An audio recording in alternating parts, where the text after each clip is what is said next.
Hey, friends. Hi. Hello. How are you doing? If you've never been here before, welcome. I'm Kate, and this is Budgeting with Kate. I wanted to come on here and kind of give you guys a life update. Um,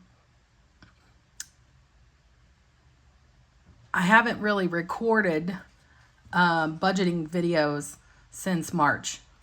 And I kind of expressed that I was kind of going through some stuff the last couple of months, and I just kind of wanted to tell you guys where I'm at and what I've been up to. So, for those of you who don't know, I'm a school bus driver at our local school district, and I'm a pretty hard worker. I usually average about 50 hours a week, and we get paid twice a month. And during the summer, we do get some opportunities to drive, but it's not on a daily basis like during the school year.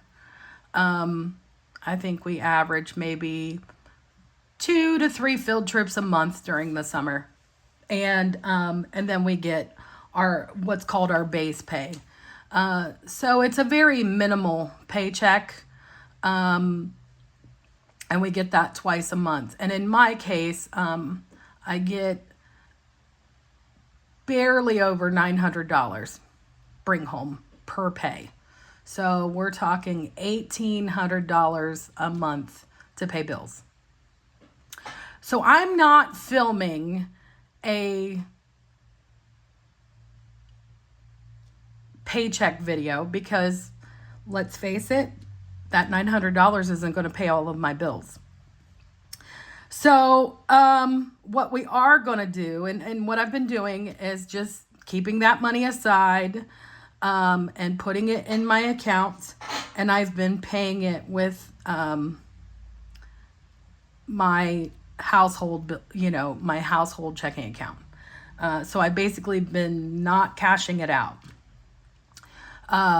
for the last, couple of pays. I've just been trying to, not have the extra cash in the house. And we'll get to why that is here in a minute. So at any rate, right now my income does not cover my monthly bills. Back in May, I was fortunate enough to apply and get approved for a HELOC loan, and that stands for Home Equity Line of Credit. So I've kind of done a little bit of debt consolidation. I had some medical bills that I needed to cover, and I got those paid off. A couple of them were for myself, and some of them were for my daughter. My daughter does not have great insurance right now, so anytime she goes to the doctor, it creates a bill. So I paid those bills off. I've paid, I had a little bit on a credit card that I paid off, and then I've been covering household bills with that. And then I've been doing some traveling, and we'll get to why that is here in a moment. And then I've also been doing some updates to my home. And so far, I have a new concrete patio out back, and they have repaired the damage to my front porch and my front steps that have happened over the years here at my condo. And it looks great. There was a whole lot of drama that came with the concrete guys, but they got it done. They got it poured all in one day, and it looks amazing. And I've gotten compliments from all of my friends and my neighbors, and it really looks great. In about mid-August, one of my longtime friends from high school is going to start a flooring project upstairs. All of the materials have been purchased, and he will be coming and starting that project. Hopefully, fingers crossed, it'll be done before school starts, or at least my room will be done before school starts. Here's to hoping. So in April and May, well, I guess it really kind of started in March too. I had to switch doctor's offices. My previous healthcare provider and I had a falling out. I had been going to that healthcare professional or that office for 15 years. And there were definitely things about that office that had always bothered me. The main doctor there never called me by the right name.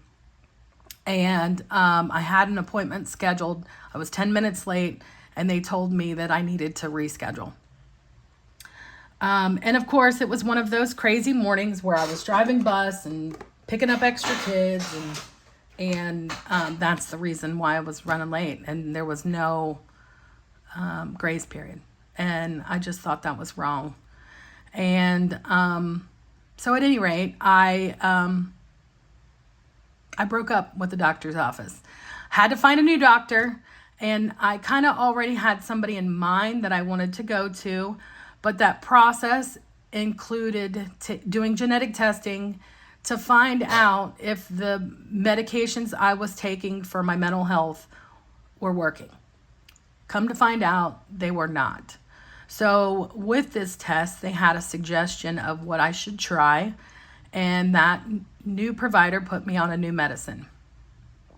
Now, knowing that a medication that you've been taking for over 10 years is not effective, and it's never been effective, and all you're basically being is a guinea pig for the side effects, kind of weighs on your brain, aside from the fact that that you needed more help and you'd asked for it in the past, and they basically said, well, this is the best we can do. So it kind of messed with me. Plus, on top of that, the new medication, everybody knows, when it comes to mental health medications, it takes a solid 4 to 6 weeks to kick in. Well, for me, it took 8. So about the end of May, I started feeling better. But in the midst of that period of fog and cloudiness, there was a lot that went down. There really was. And compound that with a really, really busy time at work. There were weeks in there that I had like 25 hours of overtime. There were just craziness at work. Just total, utter chaos. All the things that could have gone wrong went wrong a lot of days. At any rate, I'm still employed. I still have a job, and I'm still with the district. It's just that it was a real challenging time for me. So at the end of May, I reconnected with a boyfriend from the Army from 24 years ago. So this was a long time ago. We were kids when we hung around together back then. We had met in San Antonio, Texas. We were both medics in the Army, and it was kind of like a lost love that got away. We keep joking that we're going to sell our story to Nicholas Sparks, but it legit is a good story. So basically the only reason why we stopped hanging out together was because he got stationed to go to Korea. He got his orders to go to Korea, and I was still there in San Antonio. And then later, a couple weeks after he left, I got orders to go to Maryland. And then I was stationed in Maryland for about 5 months. And then towards the end of my time there in Maryland was when I met my ex-husband. And then shortly after that, I moved to Colorado. So I was being a stalker on Instagram, and I've periodically looked for him on Facebook over the years. But for whatever reason, I could never find him. And then I found him on Instagram, and I sent him a message, and he didn't reply right away. Um, and it just so happened I was hanging out with one of my best friends. I call her my bus bestie. It was like a Friday night, and we were drinking tequila on the front porch and howling at the moon and talking about boys and just having a good time as girls, you know. And I just so happened to look on the messages of my Instagram, and he had replied. I couldn't believe it. I couldn't believe he even remembered me, because our time together was just so short. So the next day, after getting sick from being hungover, I had texted him because he had given me his phone number, and we talked literally nonstop that day. And then we talked nonstop the next day. And then I think it was like the next day when we had actually talked on the phone. And I think we talked for like 3 hours.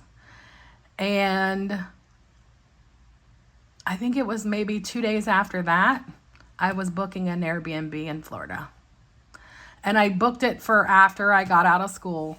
So our last contracted day was June the 1st, or I'm sorry, May 31st, I think is what it was.